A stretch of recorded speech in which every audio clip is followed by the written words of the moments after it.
This is Nick Benton of the Fall Church News Press, and I'm joined by my longtime friend and Washington Blade legendary reporter, Lou Chavarro. And we decided to have this conversation following on an event that was held at the National Women's Democratic Club in Washington, D.C. last month, where Lou and I chewed the fat on LGBT issues and matters of importance for over an hour. And I guess that video is up on YouTube somewhere. At any rate, we decided to follow it up with this one. And Lou, my interest is in the article that you wrote recently in the Blade about the status of gay bars in Washington, D.C. in the area, comparing that with what's happening nationally, which is a tremendous downsizing of gay places. So why don't you give me a rundown? I see you got a list of the gay bars here. Tell us about what's going on. Yeah, well, as I was mentioning, Dave put together a very impressive, comprehensive summary of how the changes nationwide are a downward trend, a closing of many gay bars or LGBTQ bars throughout the country. But Washington, D.C. and here in Northern Virginia with Freddy's appears to be an exception, clearly, because we've had an increase. In the last 2 years, we've had an increase of about a dozen new gay bars. Well, I would say this, just to that, the biggest gay bars that we've had in D.C. over the years, the Tracks and places like that, they are out of business. We don't have any mega locations right now, do we? That's right, but the only one is one that's having some trouble that just opened in December called Rush. It's at 14th and U Street, and this is where most of the new ones have opened in the last 2 years. Right. The so-called U Street Entertainment Corridor in D.C. And that one is quite large. It's got a very large dance floor, and it is the only one that is somewhat similar to the older ones in the 70s and 80s that have long since closed. Yeah. It's quite large. But you're right. The trend now is to have smaller ones. Now, in the proliferation of gay bars in D.C., are some of them in financial trouble? Are they going to be staying in business? It's hard to say. The last report that we did, that I did for the Blade, was in October, I believe, and it was at the time when the president's deployment of the National Guard on the streets of D.C. had just ended. But they were there. That was taking place throughout the summer, and the bar people said that hurt business because a lot of people were afraid to go out with National Guard soldiers everywhere, and also some of the bar people told us that prices went up quite a bit. Some thought it was because of our distinguished president's tariff policy, which caused the higher prices of many of the supplies that bars and restaurants need. Right. And so they were hurting financially, and a few said they were struggling, but all have remained open so far. Right. So as you mentioned at the outset, this contrasts with the national trend. What do you know about that? Yes, the national trend appears to be, we don't know totally for sure, but what some of the observers have been saying is that similar to other non-LGBT restaurants, nightclubs, and entertainment, the younger generation often is interacting through social media and not going out as much. And well, why do you think that is? I mean, is it just because they prefer social media? They can't afford to go out? What are the downsides of the fact that they're not going out as much?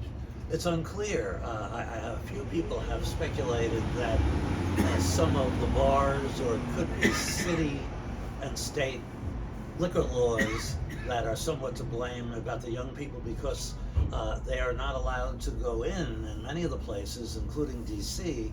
And this is, the owners are doing this. It's not part of the law, but you cannot drink until you're 21. Right. So rather than worry about someone drinking when they shouldn't be, the bar owners are not allowing people in here in the DC area unless they have proof that they're 21. And so what some people are speculating is that these younger people have found other places to go and other things to do, so when they turn 21, they're not going to the clubs. Do you think they've actually found other places, or are they just having to stay online and be home and miserable and all by themselves? No, we don't know totally for sure. That should be a subject for a study. Right. But what these people who said this is happening are saying is that the bar owners should change the policy, allow people under 21 to come in, make sure they don't drink alcohol. They could have a separate room Right. for under 21, Or just even a little wristband, right? or a wristband, sure, so that the younger people do go to these places eventually when they're beyond 21. Sure, they'll stay good customers by that point. Yes. Well, I mean, it's grave concern to me, following the national trend of the decline of gay spaces in this country, in the context of which we're now living, when it's, to me, even more important than ever that gay people have such spaces to go to. Like Freddie's right here, which is where we're taping this conversation. It's Freddie Lutz, who founded it 25 years ago. He's having his 25th anniversary of this gay, very gay spot, gay, straight friendly, as he likes to call it. And but he keeps it open till 2 in the morning every night, 7 days a week. Even though, I mean, the amount of business he gets after hours tends to be diminished. The reason for keeping it open, however, is because of the importance to the community of having a gay space for people to come to sometimes when they're not doing well or not having a good experience in life. They can come here and gain some solace and be in the company of fellow LGBT people. So the other places in DC, as far as you know, Lou, share that philosophy? I mean, From what, speaking to many of them, yes, I think they do. They feel it is important to have a gay LGBTQ space, a safe space. right. To be it. Now, on the other hand, some are speculating that the reason why the rest of the country, not DC for whatever reason, but the rest of the country is seeing this decline in the patronage of the gay bars and many of them closing, Right. is because of the positive side of things, where the country itself, or many people, are becoming more accepting of the LGBT community. They don't feel the need, some don't feel the need to go to a specific LGBT place, Right. that they can go just to a general place.